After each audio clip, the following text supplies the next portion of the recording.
तरुण पोलीस कर्मचारी कर्तव्य संपवून घरी पोहोचले. त्यानंतर त्यांची प्रकृती बिघडली. घरच्यांनी त्यांना तत्काळ रुग्णालयात दाखल केलं. मात्र डॉक्टर काही करू शकतील त्यापूर्वीच त्यांनी जगाचा निरोप घेतला.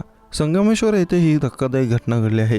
संगमेश्वर पोलीस ठाण्याचे पोलीस कर्मचारी स्वप्नील केशव जाधव वय वर्ष 35 राहणाऱ्या मिऱ्या रत्नागिरी असं मृत्यू झालेल्या कर्मचाऱ्याचे नाव आहे. रविवारी ही धक्कादायक घटना घडली. हृदयविकाराच्या झटक्याने त्यांचा मृत्यू झाल्याची माहिती आहे. त्यांच्या अकाली निधनाबद्दल पोलीस दलातून हळू व्यक्त केली जात आहे. स्वप्नील हे सेशन कोर्ट रत्नागिरी पैरवी कर्तव्यावर हजर होते. त्याप्रमाणे ते सेशन कोर्ट रत्नागिरी येथे ड्युटीवर हजर होते. त्याच दरम्यान त्यांच्या छातीत दुखू लागले. उलटी झाल्याने ते कर्तव्य संपून घरी आले. त्यानंतर 2 जून रोजी पहाटे 4 वाजता त्यांना पुन्हा उलट्या होऊन सकाळी छातीत दुखू लागले. त्यांच्या नातेवाईकांनी चिंतामणी हॉस्पिटल रत्नागिरी येथे औषध उपचारासाठी दाखल केले. तेथे डॉक्टरांनी तपासून अधिक औषध उपचाराकरिता पुढे घेऊन जाण्यास सांगितले.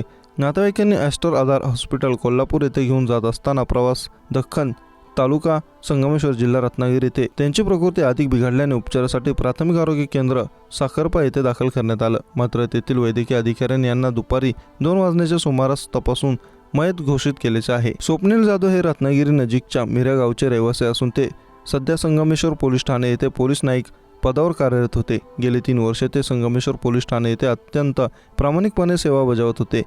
स्वप्नील जाधव यांनी आपल्या प्रेमळ व मनमिळावू स्वभावाने सर्वांनाच आपलेसे केले होते. पोलीस ठाण्यात कार्यरत असताना सर्वांशी ते प्रेमाने वागत असत. त्यांच्या निधनाची बातमी समजताच संगमेश्वर पोलीस ठाण्याचे पोलीस निरीक्षक स्मिता सुतार व पोलीस कर्मचाऱ्यांनी साखरपा येथे धाव घेतली.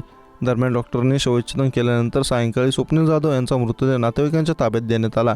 त्यांचे पार्थिव रत्नागिरी मिऱ्या येथे नेण्यात आले. त्यांच्या पश्चात आई, पत्नी, मुलगी, लहान भाऊ असा मोठा परिवार आहे. त्यांच्या अकाली निधनाने जाधव कुटुंबावर दुःखाचा डोंगर कोसळला तर पोलीस दलावर शोककळा पसरली. या घटनेची नोंद रत्नागिरी शहर पोलीस ठाण्यात करण्यात आली आहे.